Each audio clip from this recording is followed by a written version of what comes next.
데일리 브리핑. 네, 매주 목요일 데일리 브리핑에서는 퀀텀 F&A 최원화 대표와 함께하고 있습니다. 안녕하십니까? 안녕하십니까. 자, 이 러시아의 일부 병력이 원대 복귀했다라는 소식이 어제 나오면서 긴장 완화의 기대감이 좀 높아졌는데 오늘 다시 러시아가 접경 병력을 늘리고 있다라는 미국 측의 주장이 나오면서 긴장감이 또 다시 고조되고 있습니다. 자, 이 우크라이나 사태에 따른 경제 전망 어떻게 보고 계신지요? 상당히 안 좋죠. 아무래도 그 지정학적 요소가 나오는 것은 어떻게 또 어떤 규모로 경제에 파장을 미칠지를 예상을 할 수가 없기 때문에 아주 그 경제 현상보다는 훨씬 더 돌발적인 변수로서 변동성이 커진다고 할 수 있겠습니다. 네. 특히 지금 이제 이 전 세계가 인플레이션 때문에 아주 큰 그 숙제를 안고 있는데 만약에 이 사태가 이제 러시아와 우크라이나 사태가 뭐 침공까지 연결되면서 지금 서방 세계가 얘기하는 강력한 경제 제재 이러한 대응이 발생한다고 하게 되면은 일단 그 공급망의 문제가 더 커지게 되겠죠. 이제 에너지가 다 막히게 될 것이고 지금 유럽은 그 특히 러시아로부터의 이제 천연가스 같은 경우는 굉장히 그 의존도가 높은 편인데 그렇죠. 지금 뭐 미국이 뭐 LNG 그러니까 액화 천연가스를 뭐 유럽으로 이제 돌려주면서 그런 것까지 대비를 하고 있지만 이런 부분들이 다 무슨 얘기냐면 자연스럽게 잘 흐르고 있는 경제 현상에 그 왜곡을 일으킨다는 거거든요. 그렇게 되면 뭐 당연히 이제 물가 상승의 압박은 더 커지게 될 것이고 이제 그러면은 뭐 경기 하락까지도 예상을 할 수 있고 이제 치명타는 뭐 유럽도 받게 되겠지만은 미국이나 러시아 특히 러시아 같은 경우는 뭐 아주 직격탄을 맞을 가능성이 높아서 네. 상당히 그 불안한 상황이죠. 불안하고 이런 일이 있어서는 안 되는 거.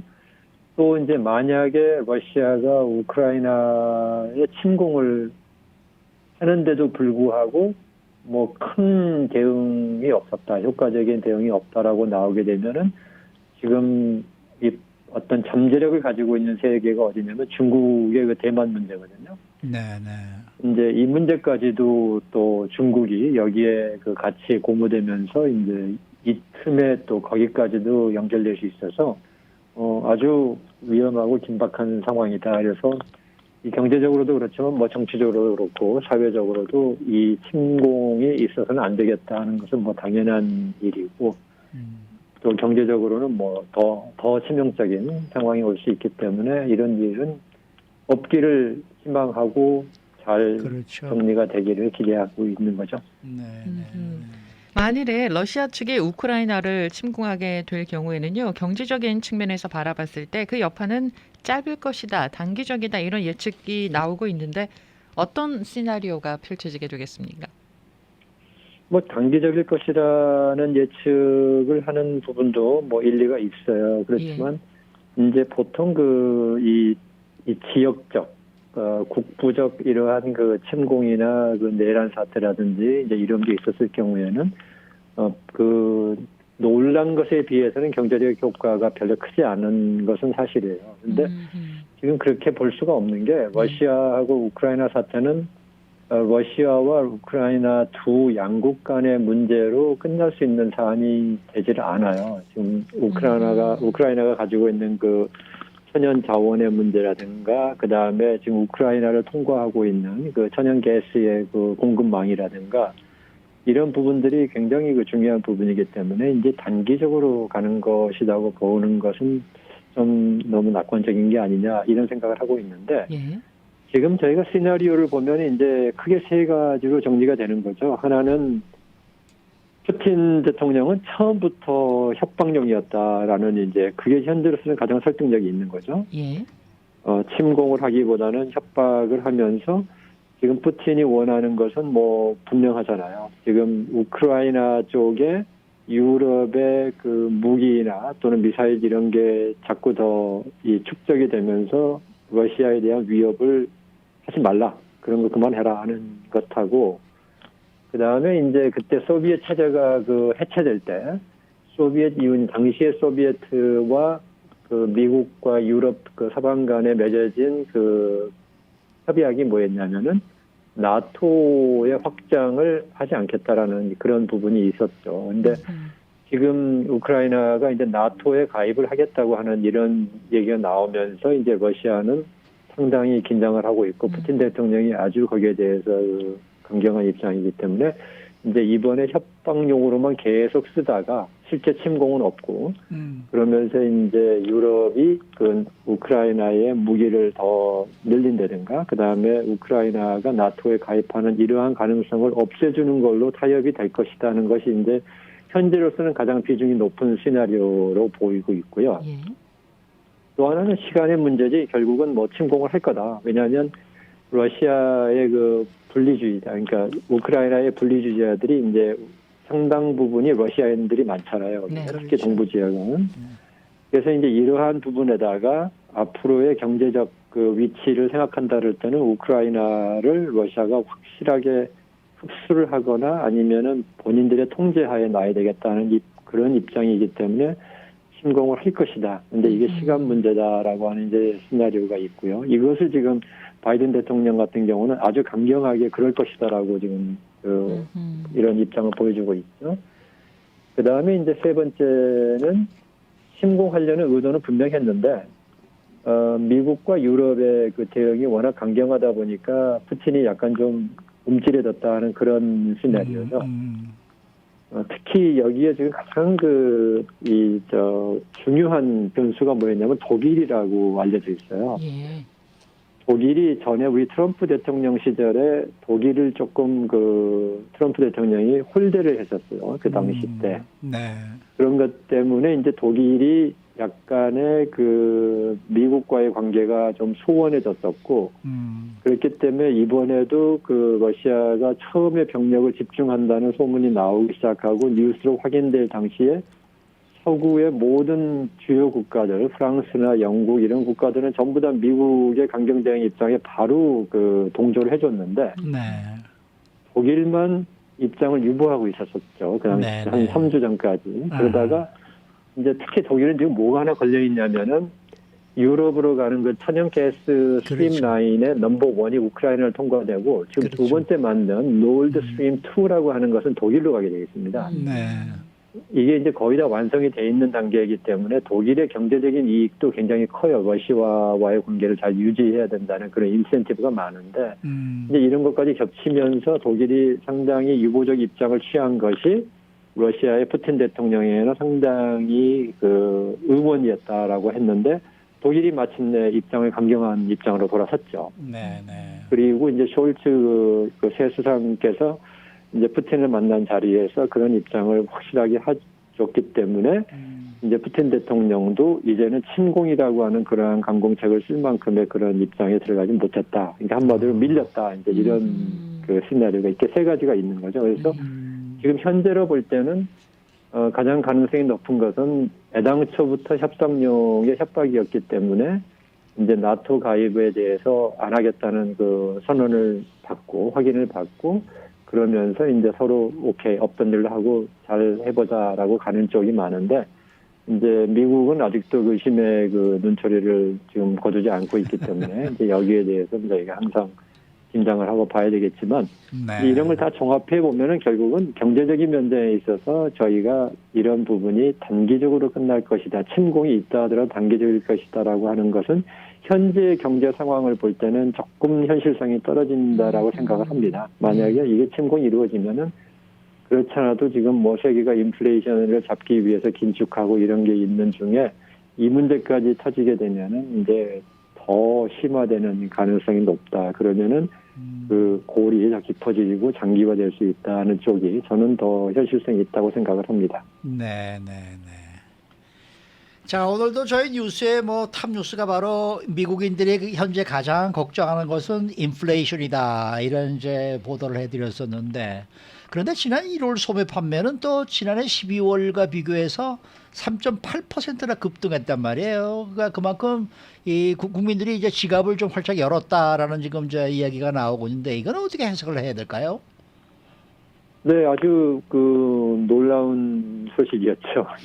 많은 경제계에서 전혀 예상하지 않았던 거고, 네. 이제 특히 작년에 10월, 11월에는 소비가 늘었다가 소매 판매가 늘었다가 12월에는 마이너스였거든요. 확 줄었죠. 근데 네. 그때는 저희가 해석을 어떻게 했냐면 연말에 물건이 없을 것을 걱정했던 많은 소비자들이 미리 땡겨서 연말 쇼핑을 했다. 아하. 이렇게 해석을 했었죠. 아하. 네.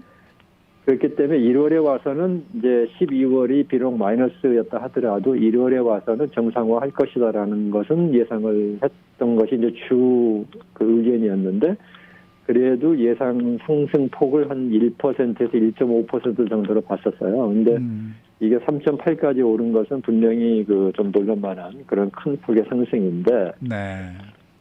여기에 대해서 지금 이제 저희가 바로 괜찮다라고 얘기는 못하는 이유가 한 가지가 있는 게 지금 전체 소비에서 보면은 이 제품 판매와 서비스 판매의 두 가지로 나뉘잖아요. 근데 이번에 발표된 소매 판매는 제품 판매거든요. 그러니까 오미크론 현상이 이제 작년 12월 중순부터 본격화돼가지고 미국의 경우 그리고 이제 1월에 아주 확대가 심해졌기 때문에 갑자기 서비스 쪽에 특히 뭐 여행이라든지 이제 이런 외식이라든지 이런 부분이 많이 갑자기 위축이 되면서 그렇게 되는 데 대한 반사적인 그 소비 심리를 제품으로 옮겨갔다라고 볼 수도 있는 거죠.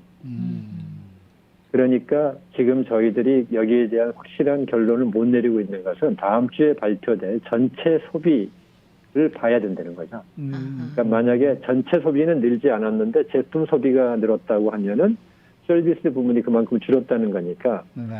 그러면은 이제 그냥 이쪽에 한쪽으로 옮겨간 현상에 불과하다 이렇게 할 수가 있겠고 반대로 만약에 전체 소비가 는 걸로 나오게 되면은 제품 소비도 왕성하고 서비스 소비도 예상보다 좋았다 그렇게 되면은 소비자들이 인플레이션의 우려에도 불구하고 결코 굴하지 않고 소비한다.